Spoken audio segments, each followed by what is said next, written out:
Well, excellent. It's really fantastic to have you here, Don. We're very grateful to have you join us for. I'm going to call this a fireside chat. I'm afraid there's no nice fireplace, but that's okay. The light is intense enough. It's great. It's really, really great. Yeah. So thank you very much. Thank you.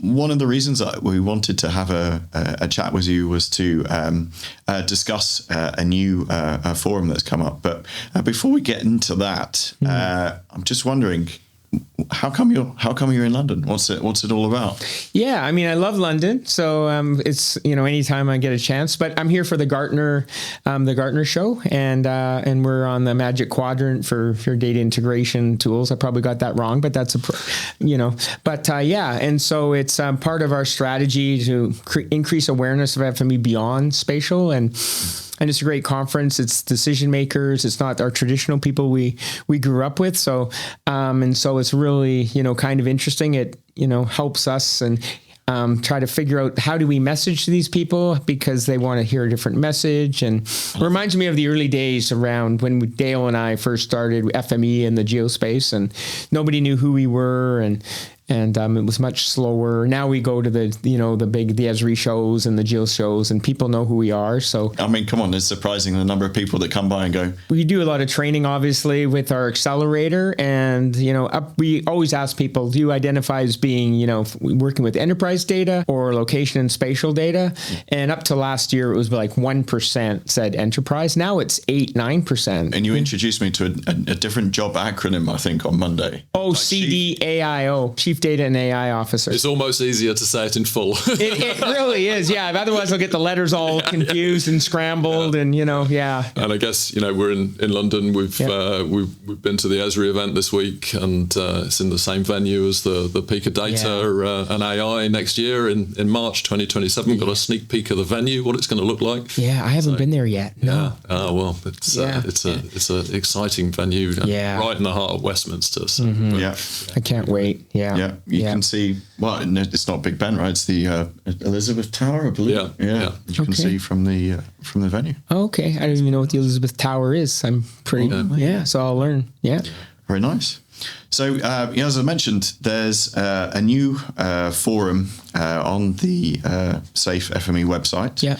The Special Interest Group Forum for AI. Yeah. I have to say, it's probably one of the most explosive hottest community. Yeah, and that was my idea. I would like them because they're all about industries now, which are great. But I wanted one that expanded industry, and if this one takes off, then maybe we'll do one, something else. And if you're going to try this, there's no better topic to try it than something that's on everybody's mind, which is AI, right? And it's really been some great posts on there, and a lot of sharing from Dimitri. Yeah, there's one with have you seen it yet? With extracting contours. And I wrote some contour code, and I look at what he's doing with AI, and I'm like, amazing, right? Where he inserts letters or takes letters out, and then it just smooths the contour out, and many things. Yeah. Although his choice of music for some of his backing, and that's AI generated, as I'm sure you guessed. He's not trawling open source audio tunes anymore. Yeah. It's, Dimitri has an amazing job. He basically. He's got the main job title as well. He's like scenario guy. He just, whatever he finds interesting, and he's done a lot of great stuff with FME Realize on the AR front. And now he's in the AI. I'll never forget Dimitri's quote from years ago was, I don't play PlayStation anymore. I play FME. Yeah, he really does. So, and the other thing as well that's worthy of mentioning is the fact that the stand was really very nicely set up with choosing your different data type badges. If you haven't picked up a Safe software sticker with your different data type that you can put on the back of your laptop, is definitely worth going to an event which Safe is attending, including like the Breakfast of Champions. But what's quite interesting as well is that you've also decided to brand yourself as a particular data type. Or my team did more correctly. My team gives me the shirts to wear on the way out the door. door, and they know I'm a good sport. I'll wear it. So there you go. Well, I think now's the time to have a big reveal. A big reveal. Okay, here we go. You ready? Drum roll. Okay, I am legacy data. So there you go. Just in case anybody was. Yeah, just in case anybody knows, I'm right? sure you said thank you very politely. Yeah, I laugh. They think they're hilarious, and they are. Yeah. Very nice. Yeah, it's fun. It's worth talking about a particular post which I think has gained more traction than I've seen in a very long time. It was from a long-term community member, a guy called Matt, who's been a partner for many years. Yeah, he worked at Safe at one point. Yeah. And so he posted something a few weeks ago that definitely resonated, not only having a lot of views, but also having a lot of replies, and actually quite diverse replies within the community itself. So for those of you who aren't familiar or haven't seen the post, it basically said, or Matt expressed the fact that he was terrified that FME is going to become a legacy tool and only be used for supporting and automating expensive legacy systems. I think in one way it's very good that he's been so open and that like you kept that post up. You're happy to have it and happy to keep the discussions. Yeah. But before we talk about it in more detail, I'm really interested to hear what your initial gut reaction was. I was excited, and some people said, "What are we going to do?" I said, "I'm excited because he's right. If we didn't do anything with FME, if we just said no, Workbench is great, we got users, they love us, we got and we didn't do anything, we would find that we just it might take a while because there's a lot of companies have a lot invested in their workspaces that are solving real problems, but he called it the elephant in the room, but that was probably the only part I disagreed with, because I don't think it was an elephant in the room, because I think we're all talking about it. We certainly talk about it at Safe, and I was excited. So I said to people, I got to reply first. Let me reply first, right? And people sent me, they were concerned, and other people in the community shared their thoughts on it, and you can see, the amount that people like working with FME, and there was general concern there. And I know for Matt, it came from a good place, right? Because he is just like, hey, I use this FME thing every day, and now sometimes I just use, Chat GPT. And the world of writing code has changed forever. Like some developers at Safe, they'll say, I miss the days where I just start writing code, but now I spend a lot more time reviewing code, right? Yeah. And I said, I miss the days. I don't, but I miss the days when I'd open Word and I'd have a blank page and I go type introduction. Yeah, absolutely. But now I just spray down the gist of it. It comes back, and now I got to read it because, of course, it can get carried away. And also from some of the slides. Yeah. That's right. Absolutely. But 20 years ago, we saw the FME Idol event at the World Tour events where, and I remember vividly the kind of writing a mapping file versus writing a workspace in Workbench. Yeah. And it kind of feels a bit like that. And remember Peter Lalonde was the guy, and he would have won but the keyboard was an US, like the keyboards we use. And he was from Denmark, and his keyboard's different. So he even said, "I would have won this if the keyboard hadn't have been U.S. English." And we were a little bit worried because he comes equipped with it. He had TCL scripts, and he had MySQL databases, and he had it all nailed down. But he lost, thank goodness. But if he had a won, then we would have had fun with it. And then next year, and it's definitely like that. But I think if you look into the future, Workbench is just a way to try to get your thoughts down and think at a higher level. And now with AI, if you can have it spray that out, maybe you look, maybe you don't, right? So to that point, you say in your reply that FME as we know it is going to change. Yeah. I mean that's a big statement to make. Yeah. And do you back it up with it has to change? Yeah. So what I'm interested in, before we talk about what is coming, what new stuff is coming, I'm kind of interested to hear what's not going to survive that transition. If it's going to change, you have to pull some things away, right? Yeah. So, I mean, we've already talked maybe about TCL. TCL's gone, so, there's obvious things we're getting rid of, like begin and end TCL, begin and end Python, because those were really put in before we had the feature reader and feature writer. And now, I've had so many companies I visit or customers, and they say, geez, I wish I knew about the feature reader and feature writer when I started, because then I can put things before and after. But I mean, you have to look at, is Workbench going to survive? Like if we're here 5, 6, 7 years from now, then maybe it's still going to be there, but maybe it's used on occasion, not for your everyday things, because adaptation of processes that are designed. It's sort of like, are people going to look at Python code anymore, right? And something really, I'm old enough to remember assembly. I wrote in assembly. Then I remember compilers, C compilers, and usually C compilers I use, they wrote bugs, so I would find them in the assembly, then file them, and now who looks at assembly code anymore, right? You don't. And then one of the things Safe did right is we chose to use like a Rogue Wave library. So we didn't write linked lists or all those things. And other companies did. And now, Anthropic's code was released, right? And then a lot of people say that the code was terrible, it wasn't. And I'm like, maybe they never look at it. Maybe it doesn't matter. Maybe they use AI to write the code and write the tests and everything. And, and anyway, and then to kind of build on that, in your response as well, you said that the engine is the product. It is. Now, of course, over the last 20 years of Safe, you've gone from not having a workbench to having the workbench as effectively, I mean, you knew it before, Dave, that I got familiar with FME, but I've always known the workbench. So to me, that it almost makes me feel a little bit anxious that now it should. I've always known that the workbench and transformers and that whole visual programming paradigm has been the core of what FME is about. So what are you saying here? If the engine's the product, is this now a move to accelerate AI agents within that kind of FME place?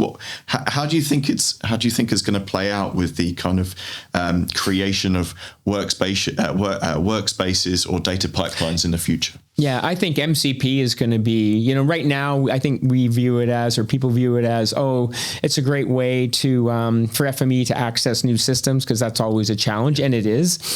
But then FME can create tools, so that's a great way for FME maybe to share data with other systems. But then they're missing the point of the word tool, right? I think it's a way for, FME and its spatial capabilities to bring location intelligence to everything. I was talking to a lady from SAP about MCP, and there's too many acronyms there. We got SAP, MCP, and FME, but and just explain to her, we can bring location intelligence to SAP just through.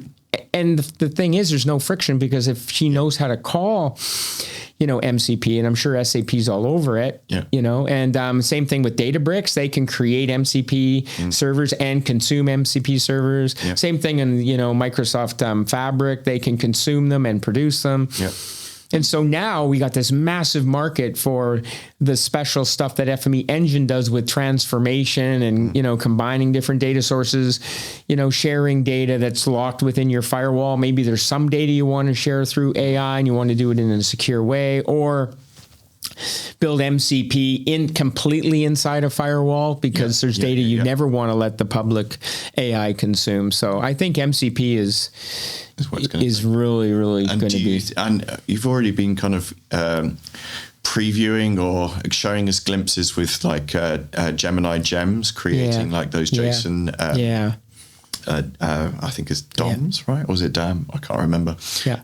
But basically building out the outline of an FME workspace, which can then effectively be imported into the beta of FME 26.2. So is that how it's going to go? Is our AI agents, and are you going to construct workspaces purely through chatting to an AI agent? How do you see it playing out? I see. Okay. So this is how I see it, and we'll see how close it is. I see FME Flow, or whatever it is, having MCP endpoints where you'll be able to use whatever chat tool you want. I use Claude Cowork right now.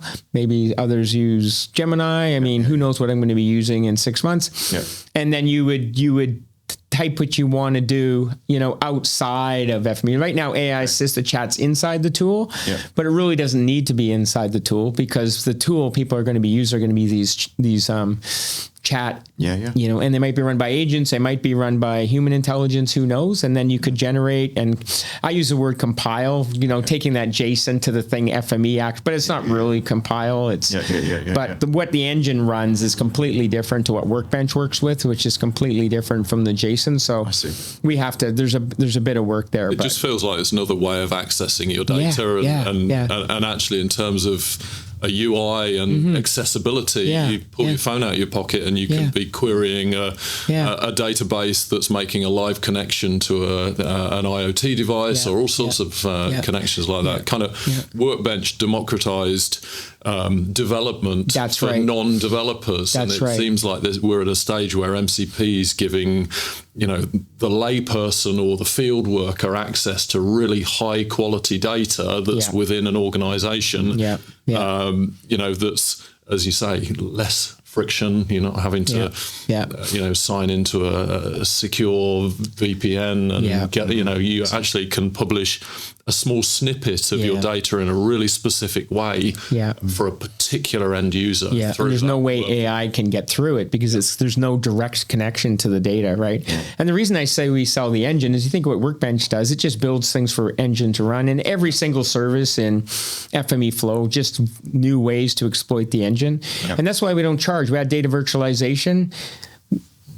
Why would we charge for it? We're just telling people not to use it. Whereas if they do use it, getting more value from, which is going to use more engine.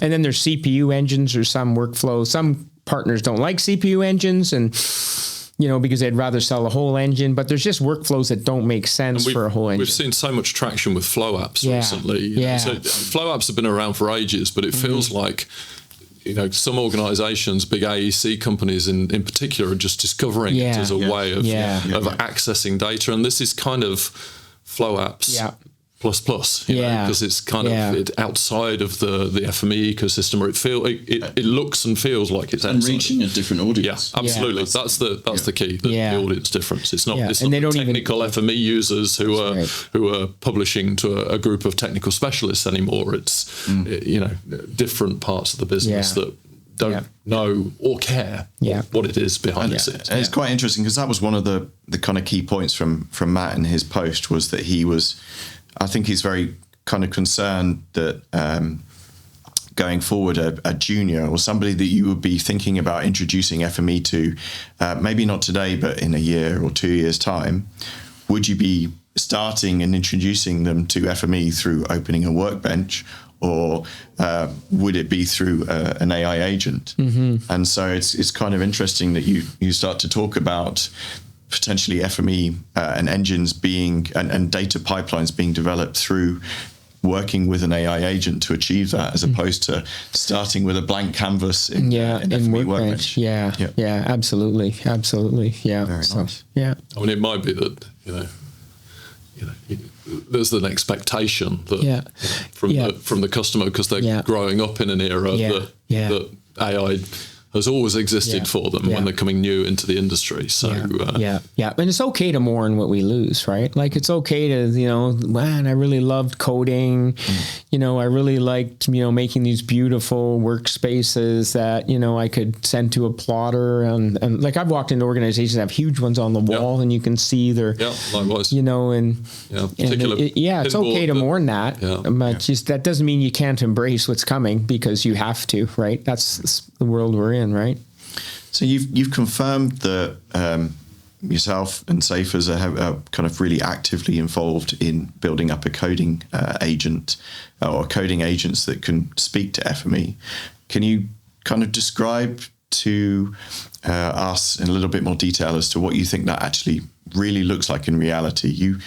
You have to provide, what are you thinking about, skills? What's the actual process, do you think, that allows an AI agent to truly understand what FME is? And is it something that is just purely using the kind of foundational knowledge of FME and transformers, or is it something that's going to look at a user's existing ecosystem of workspaces and kind of learn from their implementations in the past, or what the communities made available, or what you make available in your kind of complete plethora of content articles? Yeah, no, this is a great question. And I look at, our support, we're using, AI to help our support. And then often when it gets it wrong, what the technical people will do is write another article to educate the AI so that next time it comes along, right? And there's over 1,000 articles. Oh, It's kind of crazy. I know. It's crazy. And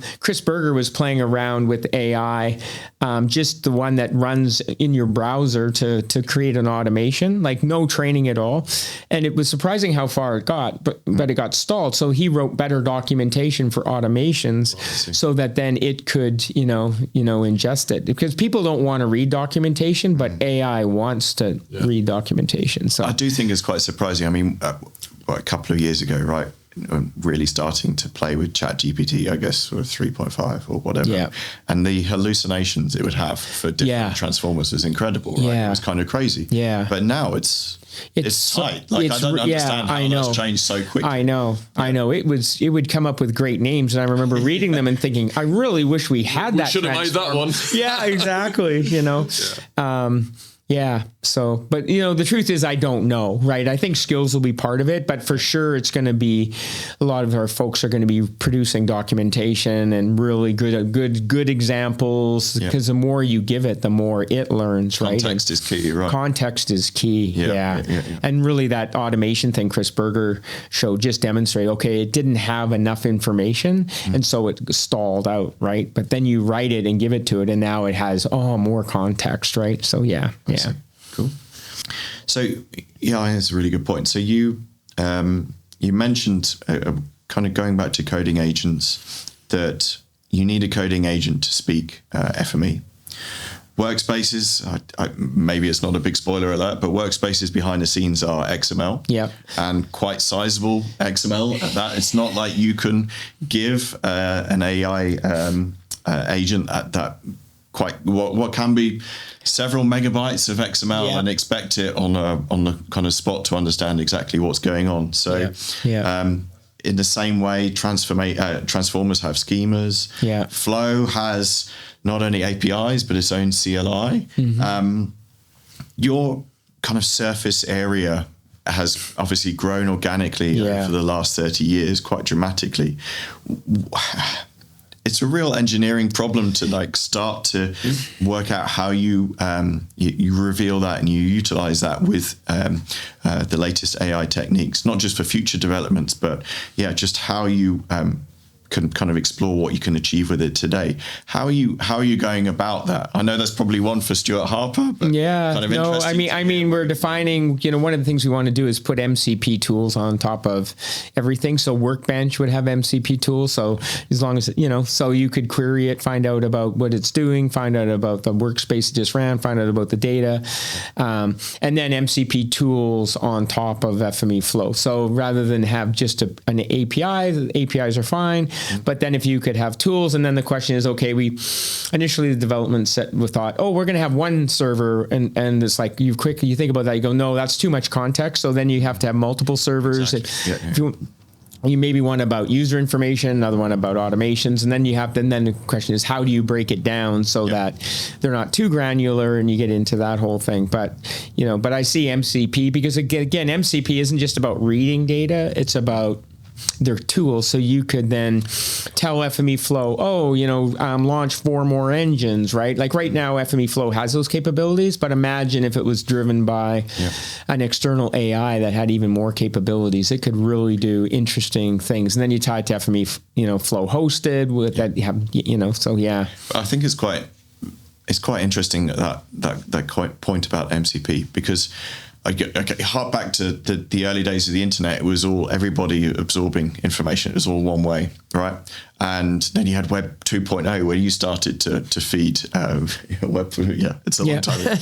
But it's kind of funny is everybody has got the initial perception that MCP is just this way of feeding an agent with more information, which is great because it then gives great responses. But then it also, and I think not so many people are kind of tuned into it yet, that you can actually then get the agents to do stuff on your behalf with MCP. And absolutely. that two-way thing is available like now, and it's quite a shock. We had almost like a slow motion with the internet of you can absorb, and then finally, you can actually start right. But with MCP, you've got both today. Yeah. So imagine you're sitting there and you say, okay, I want, read from Salesforce, and I want to read from this. And then so the agent goes, okay, create me a Salesforce reader, create me, and then so there's all these atomic operations and then there's a create transformer one. It says maybe, I don't know, maybe that's too low level, but so because we've been playing around, for example, with if you have a chat and you start talking to, we've been testing out the beta capabilities of MCP and FME Flow,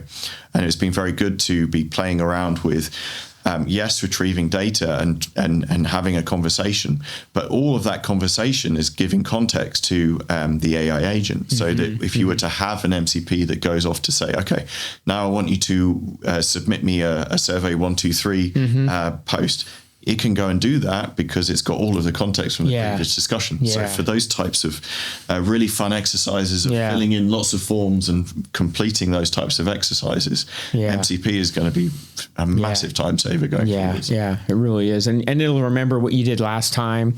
So, knowing that organizations tend to be working on the same data for a period of time. They're not just scattered all over. So it gives you a new input mechanism for field operators in particular with big fat gloves on and pokey fingers, that kind of situation. All of a sudden the voice becomes important to be able to submit that kind of content. But not just voice, right? I think Dimitri did an excellent one where he was doing a video with narration, and then it was able to take the context of both the imagery and the audio to effectively fill in an amazing submission and then do a translation as well. It shows what's possible. It's just amazing. I remember how excited I was when I realized that when we first all got ChatGPT, was like, oh great, I don't have to think of code words, I can just type it out. And then you're playing around for the half an hour, you go, wait a minute, this is actually conversational, it actually remember what I talked about. And that's like when the light goes off, I think, right? And you said that FME is in your response in the post, that it's uniquely positioned to act as an MCP server, both in the cloud, but also on-prem. And that's in the Gartner event the last couple of days, I've seen no mention of MCP on-prem. So where did this idea come from? Where is it spawned from? Is it and what does it actually mean? Can you explain? I think where did it come from? I think largely we're lucky because when we built FME Flow, we decided we're not going to use natively any particular cloud service. And there are databases. Snowflake, for example, uses a lot of cloud services. So they'll, I'll never use the word never, but it'd be very difficult for them to start running 100% on-prem. Because we wanted to run anywhere. And so then you build MCP and it's like, and we know we're seeing a trend with customers are moving, not all their data, but they're moving more. We're seeing more people moving some stuff to on-premise. You could be running critical infrastructure. A lot of air traffic control organizations like Eurocontrol use FME and FAA and Nav Canada and the cloud does go down like anything, nothing's up 100%, but when the cloud goes down, the planes are in the air, they still have to do their thing. And so, and then there's just some data like security is, just FME server when it used to be called, when it first came out, didn't even have security, right? It was like, and then we added it as an option and, it was just crazy.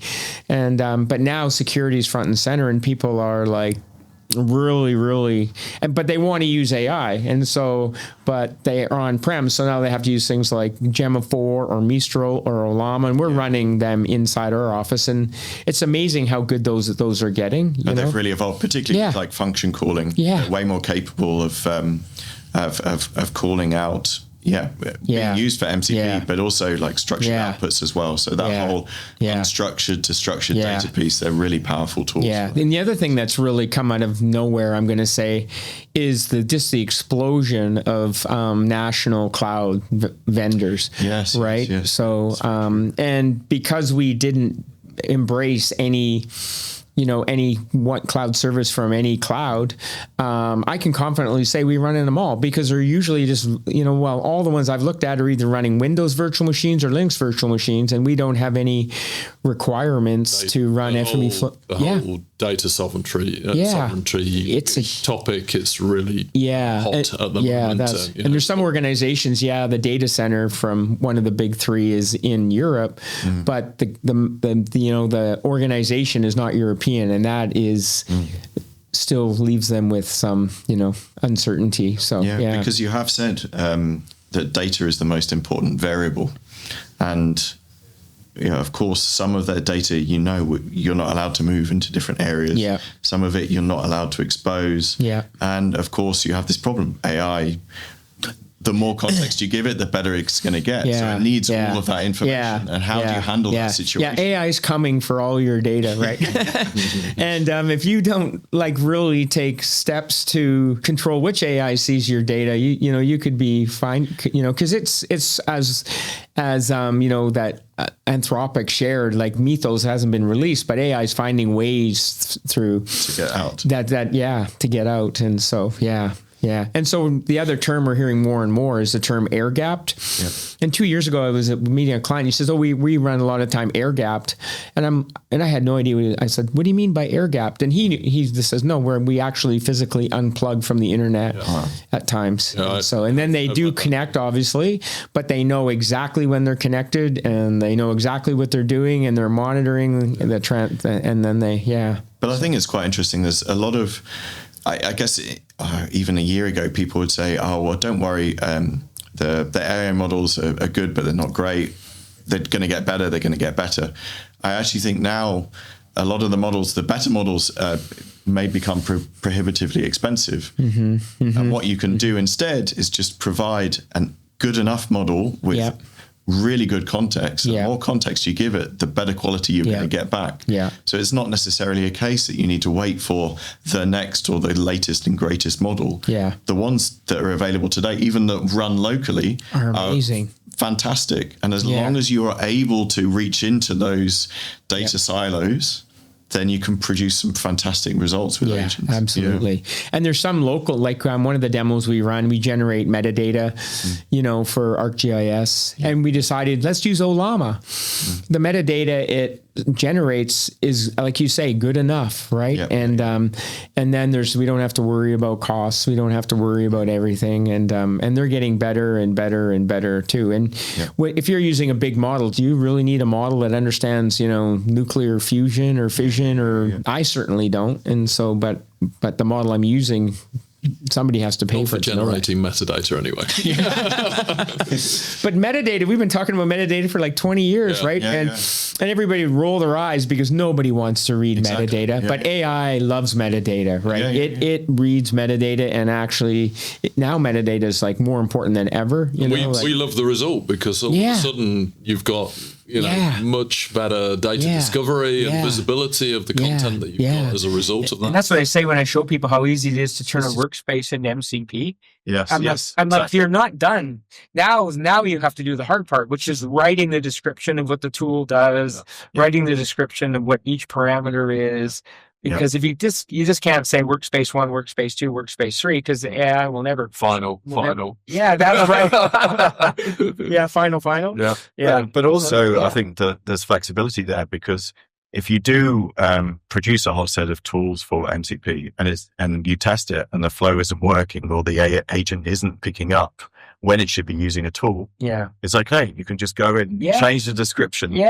And then, that's right. So it's good. It's instead of those early days where you would write to an AI agent, don't hallucinate. Right. This time you've actually got it down because you're giving it more context to help it fill the gap and use those tools directly. It's starting to evolve. But okay, but not to be a little bit of a downer on the kind of MCP and AI party. AI Assist, that came out, I'm going to say a year and a half ago, something like that. The latest one? Oh, no, maybe AI Assist, Initially, it was just for regular expression. Yes, and Python, exactly. And SQL. So that came out a couple of years ago. The reception was okay, let's call it mixed. Yeah. Some people were super excited, but to be honest, the first question we got when we tried to show this to a customer was, "Oh, how do we disable it?" That's right. So yeah. And sort of like Workspace, people said I it? didn't want to use it either, right? So yeah. Don, about a couple of years ago, there was a lot of excitement because AI Assist came out, which was a bit of a revelation. It actually helped me learn regex. Well, sheet regex. Yeah, absolutely. For the first time. Which was fantastic. I think I used it to create a regex to validate email addresses. Yeah. Which was not a simple piece of regex by any means. Yeah. And there's a lot of the community was very excited about that. But when we also had kind of the other side. We had a kind of a response when we demoed it to a customer of ours. What was the question, Dave? How do we turn it off? Yeah.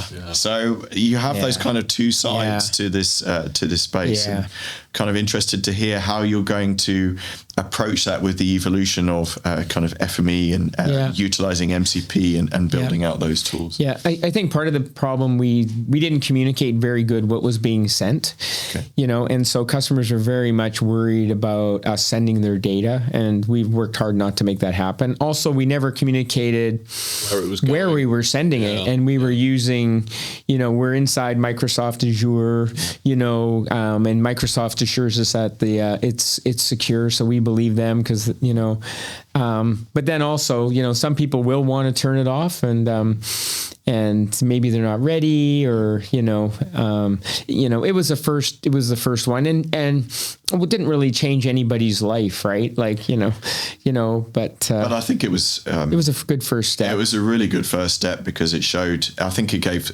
sparked some imagination as to a lot of undocumented Python got suddenly documented as a result of AI Assist. Exactly.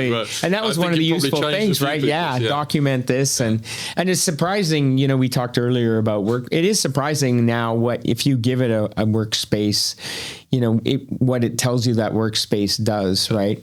Hopefully there are some comments in the workspace, but even not, it can understand. And so, kind of picture the scenario, right? You have those customers with hundreds of workspaces and they're really starting to think about what the future is going to look like, how they're going to manage those, how they're going to be authored or re-authored going forward.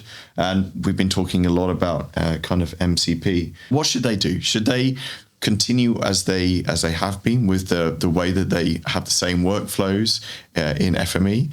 Or should they kind of think about really investing quite quickly in learning about MCP capabilities and taking this fast forward? Well, I am sure everybody's different in their approach, but is there going to be a time when you can kind of confidently say, now is the time to really start to think about how you develop and build on your workspaces going forward, or build your data pipelines going forward? I think even when data virtualization came out, I know we had customers who looked at what they were doing and the fact that data virtualization had caching, they could re-implement some of their workspaces to call a data virtualization API underneath that had caching, and they were getting performance improvements. For sure, the stuff you have is going to keep running. We're not going to, it's the same engine, is running the same code. But I think if you can break things up into smaller, callable, it's just natural abstraction, and then I think you're going to find reusable things. So you think workspaces are actually going to get less complex and chunked, bite-sized chunking? That's right. So maybe one day, when I was on the road, I'd say I have a 10 transformer rule. And that's because whenever I built a workspace in front of people, I wanted them to think they could do it, not walk away and think about. Then flow automations are a really good analogy for that, because flow automations are designed to have that orchestration, step by step, calling individual workspaces, trigger an event concept. Yeah.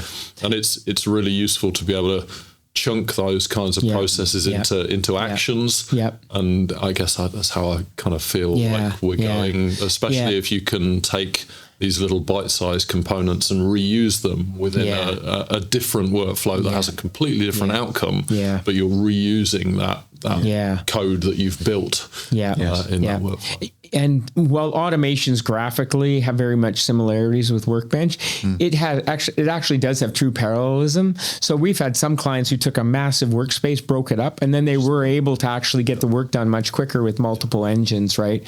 And so benefits like that come up when you start making things smaller. You start to realize, wait a minute, this can run with this. And automations can sync it up so that, you know, the slowest one things won't get out of line. So, yeah. But then what you hit is perfect, right? All these building blocks, right? So, yeah. It has come full circle. Yeah. You know, I remember delivering training years ago, and you'd kind of say, well, what can I put into my workspace? Yeah. It's like the limit of your imagination and how much you can cope with in your mind is running in a particular workspace. So that's where you got these monolithic processes that thousands of transformers in them. And now just think back. Now you're using your AI assist or you're using Claude Cowork to do things, and it knows you have these libraries of these MCP building blocks. And so now it's going to be able to build things. It's going to use, you know, less tokens. It's going to be more efficient. The things that it's using as building blocks are already working. Because yes, you could have Claude every single time rewrite your entire stack with Python, but at some point the cost is going to, you know. That was one of the interesting posts as well. In reply to Matt's post was from David, who said, yes, you could ask an AI model to write that particular workflow or build that particular solution, and every single time it would write a different solution. Yes. And if you think about that, if you were to adopt that policy where you would be effectively creating a whole range of different data pipelines, and every time it is doing a different approach to reading something or writing something or manipulating it, you're effectively increasing the number of dependencies and risk in the way that your workflows can potentially break. Yeah. So the advantage to me of FME is you have that stability, that you have these collections of curated transformers, readers and writers. You have that kind of overarching umbrella of the security component, that these things are being monitored. And that's something you kind of briefly touched on before with the kind of advent of AI models becoming much better at finding bugs and critical issues. Yeah. So going forward, being able to have a much better handle on reducing your kind of risk footprint in vulnerability chances. That's, I think, where FME has got a good part to play. Yeah, and because there's two ways, right? You could have every single time a request comes in, you would dynamically generate the workspace and run it. Yeah. Or you could have a way where you use AI once to generate it, and then when the request comes in, you just run it. And there's a lot to be said for deterministic workflows. We have customers running really critical infrastructure and you do not want a workspace generated every single time. You know, the cost alone some of these workspaces need to finish within a 1/10 of a second.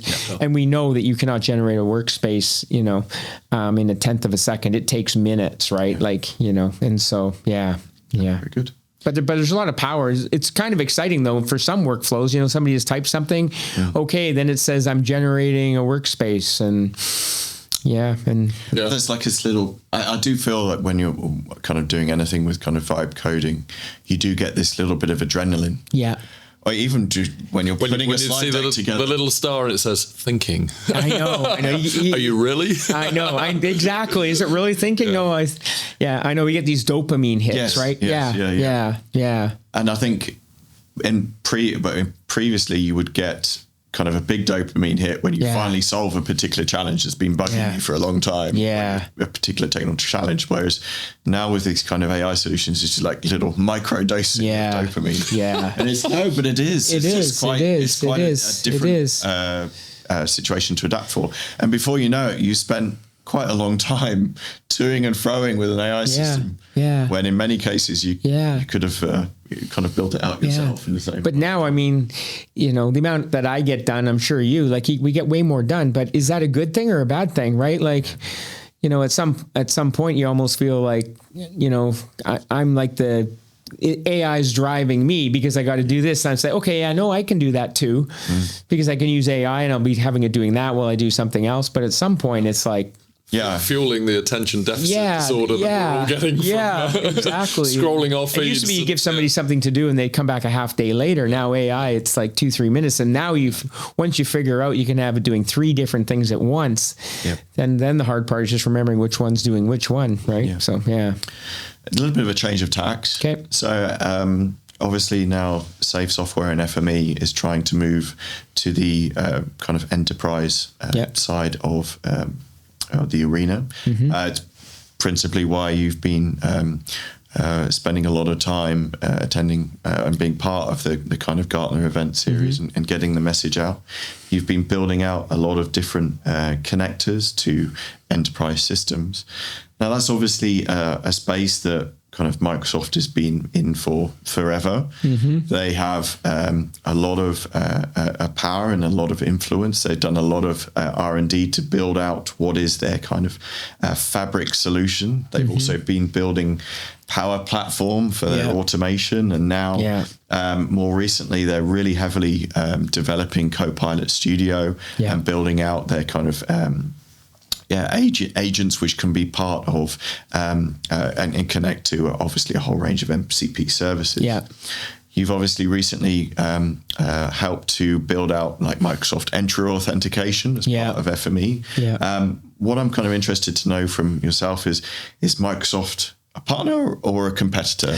I think if if I say Microsoft's a competitor, I think I know I'm delusional, but I think I'm really delusional because I look at ways how can we complement them, right? Like you mentioned R&D. They have more buildings than we have people, right? And they do some really amazing things. But now again, our sort of special technology they don't do. We really know how to work with spatial data and location data. We have lots of these transformers. It goes back to the engine really is the thing that we sell. And could they do it? Of course they could do it. But Microsoft needs to do something that's going to generate them tens of billions of dollars at least, right? And that's why we might remember Google Maps engine. You remember that? Yeah. I remember we built this thing and but the day they announced they killed it, we were going to demo it to Google, right? And then I remember Dale looked at me and said, why did they kill it? I said, because Google doesn't need $100 million market. They need $1 billion or $10 billion, right? And so with, and that's again why I'm really excited about MCP, because Microsoft Fabric's a massive organization. You talk about, just the surface area to work with all of that. It was huge. And then they change it all the time, and you need a whole army just to keep that thing going, right? And now with MCP, they all know how to call MCP. They know how to call MCP tools. So now if there is something a customer needs, you can say, we work with Microsoft Fabric. It can call MCP. And you can also put that MCP server wherever you want. You could put it on your on-prem and then just expose through your firewall just a couple of MCP tools. Well, it's not even that. It's in Copilot Studio. You can build out connections as we've done to FME's MCP, to FME Flow MCP, and then you can effectively be chatting with Workspaces in Microsoft Teams, and that's happened in the last couple of months. It's super exciting. It is, and mind bending, right? So that's how before MCP, Microsoft Fabric would come up, and we didn't really have a good answer to that, and so we would look at, okay, what do we got to do to support that? And it's like, where do you even start? And MCP has really been. And then we can focus on what our differentiator is, not focus on building connectors to things, because I'd rather we put our effort into making our differentiator stronger and better than how to connect to yet another system, right? I see. Yeah. Lovely. So, you said in your post previously that winners in this transition that we're in ahead, and I think you said to me yesterday, this is like the biggest transition that you've seen in for ages. Since I had hair. That was a long time ago. So you say that this transition is something that those that people that embrace, they have to embrace it wholeheartedly. Yeah. There's no half measures. No. What do you mean? What do you mean by that? And what do you also expect from us as partners for Safe Software and help? Yeah, I mean, we're in this for partners. We're in this together, right? And so I expect partners, and I want partners to like try everything we're building, challenge us like you do, like you send me the big email I'm like reading this thing, I'm like, holy smokes, there's a lot in here. Right. And but it's really great stuff. And because there's no way Safe's going to see everything on its own. It's just moving too fast. But with our partners, if they see things and then that's going to be help. But you have to be all in, right? This is moving so fast. And I think if you're not all in, you're going to be left behind. If you try to protect turf, you're going to be left behind because we're in a different game. So you're protecting turf in the wrong game, right? So yeah. But it also all comes down to the data as well, right? It's all about the data. So somebody said, wow, you had such great foresight. I'm like, don't get foresight and luck mixed up. If we had great foresight, we would have bought Coca-Cola.com and Pepsi.com and all those .com things. But I mean, we work hard too. Like we have smart people and we work hard, but certainly we were fortuitous in that we chose, data for sure. Yeah. There's one that you said, kind of shocking. It's like, do you feel uncomfortable at times? Absolutely.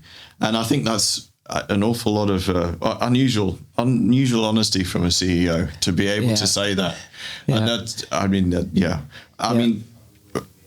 it's a strange one to ask, but yeah. Tell me a little bit more about that. What is this a good? I don't know if there's such a thing as a good uncomfortable. But is it a necessary uncomfortable that you're not feeling that you're complacent about the future or what? Tell me a little bit more about. Yeah, no, uncomfortable is a good thing. Like we have a new HR person, and I was talking about various things at Safe, and she sent me this Venn diagram where green was people being uncomfortable, really complacent and not day one. Yellow was this you're uncomfortable, you're driven, you're focused, and then there's red, which is the stress zone, right? And we don't want to, I don't know what I just did, but we don't want to, you don't want people in the red zone because that's stress, right? And all of us are in the red zone at times. That's, but we definitely don't want to be in the green zone either, because with being uncomfortable, causes you to focus. I remember playing sports and you go into a championship game, holy smokes, going into that game, are you uncomfortable? But you are focused, right? And you really got to be, unfocused. And we're in high tech. This thing's moving fast. There's always a chance that, we're doing this podcast in 5 years and you're asking me what happened. Well, no, I mean, it's, and it could be, let's say FME is this hugely successful thing, or it could be that, something happened and but I'm really excited about the future, but I'm uncomfortable and my team should be uncomfortable. It's not a bad thing. I don't want them stressed out, losing sleep, but uncomfortable, it helps you focus. Going out up to present, or you hear about actors talking about, are you nervous? Most actors say, of course I'm nervous. I'm not nervous. I'm not, I'm not on the edge of my game. I'm not keeping. That's right. And I had a coach. Some people you'd go for champion. Some people are loose and they can do it. I was always like super nervous, and I had the greatest coach. He just said, that's you. Don't fight it. Just embrace it. Right. So, but it is in the world of data, this is the best time. It really is. Right. Yeah. No, I mean, come on, the last few years, you kind of have these genuine kind of wow moments. Yeah. And those number of wow moments over the last, particularly like the last couple of years have been incredible. Yeah. From like your first conversation with a kind of AI chat, but just also being able to embrace a lot of the new bits of AI, not just generative AI that are coming out. So being able to utilize MCP, being able to work with embeddings is like my big excitement thing. Yeah. That came out of nowhere and it's so powerful. It's really, really genuinely exciting. And so, having to play with all of these new capabilities and understand how they can fit into clients' workflows is definitely something that keeps us engaged. Yeah. And really and it's nice because we end up having to share. We're ending up sharing with people. have you considered this? Have you looked at this? Have you checked out this new capability in FME? And it's not, it's not bad if you have a new reader for a particular file format, but this is something on a kind of slightly different level. Yeah, it's like, do you want to be able to turn your workspaces into something that an AI agent can communicate with? Yeah. Well, that's really not that far away. Yeah. That's genuinely exciting. And I think it's a great leveler too, because I see some of the most exciting things from small players. They're not just these big, huge, big labs with like thousands of people, right? Like our friends at Qualicum Beach, they're doing amazing stuff. Like the stuff you did for UK Power Networks, being able to read those things with Gemini, huge stuff, right?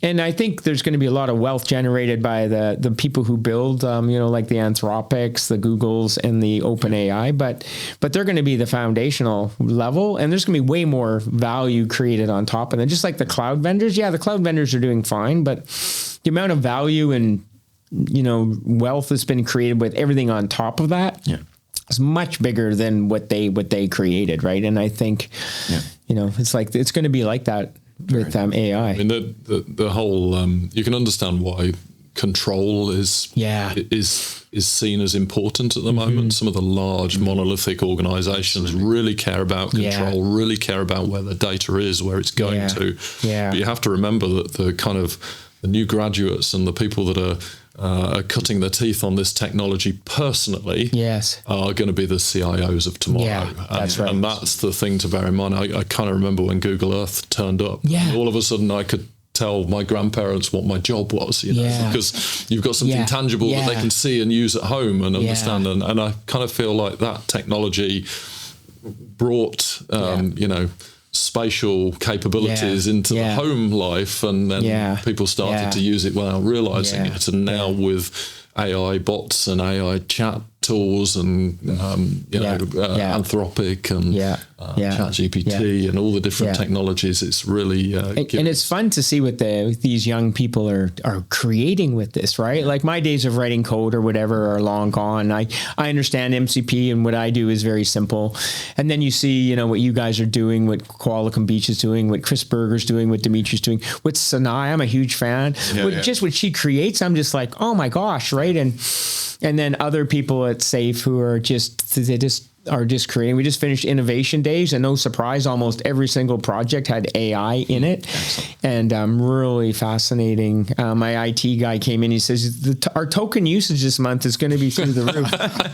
And I'm saying, I'm sure it is. But that's the other thing we have to think about. How do the ROI, we all remember the early days of cloud, we just spin up stuff like crazy, and then all of a sudden we're like, whoa, okay, we got to get that under control. And and maybe that's where we decide to pull some of the stuff from Claude back to your good enough on-prem. But that's a really good point as well, is that MCP, with utilizing FME, you can actually help to reduce down your token usage because you're effectively feeding those AI agents exactly the information that it needs. It doesn't need to spend lots and lots of tokens to try and find the same result. You're handing it to it on a plate. And so I feel that particularly as things start to get a little bit more expensive, is going to be really key going forward. Yeah.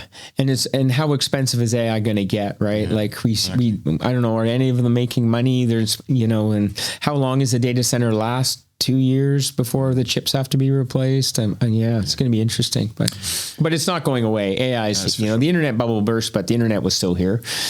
The railway one burst, the electrical one burst, Okay. So, final question. We've got the FME UC coming up in March 2027 in London. It's now open for speakers to submit abstracts. What we were actually asked this yesterday is like, what themes, what topics do you want to talk about? I'm pretty sure, following what we've discussed, there's a few, but give me some rogue amazing question. And this is totally off the cuff because I did not see this one coming, but we really like ones that are about solving something, right? Like a problem. So, AI, obviously, ingenious uses of AI. The UK Power Network story, I tell people, it had nothing to do with a power company. It was all about extracting data from unstructured, and then obviously if there's ones that aren't spatial, those are really big. We're really excited about those. Real time, if there's anything real time, like high velocity real time, we'd be excited about that. Yep. Yeah, and there was another one, but I just forgot, but that's okay. Yeah. No, it's good. I think whenever... Oh, I'm sorry. Yeah. Oh, go for it. Yeah. The other one would be, anything augmented reality would be big. Yeah. Because FME realized we're seeing some amazing things. We have one client who's using it in the field. They can just with their device hold it up and they know what foliage to trim underneath high tension wires. Oh, nice. And that's a genius one because that challenge is everywhere around the world, right? You know, you go out in the field and you got your crew, you got to cut things because they can't get too close to the railway lines. Yeah, railway lines. There's lots of those things, right? And that's I think to me though, whenever I've come to the FME UC event, I'll go to what I would think would be quite an obscure or more random presentation, but it's incredible how quickly you start to understand the concepts of what's been passed on or the knowledge, and then immediately think, oh, I can apply this to my problems. Yeah. So it's amazing how you can transfer from completely disparate domains or industries, because fundamentally it's all data, right? Yeah. So using FME as a tool to be able to do those types of manipulations and just learning what other people are doing with it is really exciting. So I'm really looking forward to seeing what types of talks. Yeah, and I remember, and I look forward to seeing the abstracts because we obviously have a review process. We go through them, and there's so much. It's hard not to get excited when you're just. And then I'll read it, and they did what? It's really, really, really fun. That's a really fun. And it's in our back garden this time. So I know. It's a shame we don't have to travel, but it's also quite nice we don't have to travel. That's right. That's right. Yeah. I mean, Europe is our big market for us, right? And so and then next time, this would be a leak, but I'm known as a leaker. It'll be in Toronto. That's the plan back to North America, but not on the West Coast. Okay. But in the Toronto. Well, you've heard the leak. Yeah. There you go. Yeah. You heard it here. Yeah. Oh dear. And I'll deal with trouble. So I might have to move to the UK, but that's lovely. Well, no, it's been an absolute pleasure. Thank you very much for your time. Thank you, Don. Yeah, and thanks for being amazing partners. Like you guys have been on this AI journey with us right from the start, and you guys have done so many webinars with us. And I learned at Gartner that there's another one with you guys on June 4th on MCP and you and Qualicum Beach, and I'm going to be watching that one. So it's fun, right? It is fun. You got to have fun. So it is fun. Yep. Awesome. Great. Thank you very much. Thank you. Yep.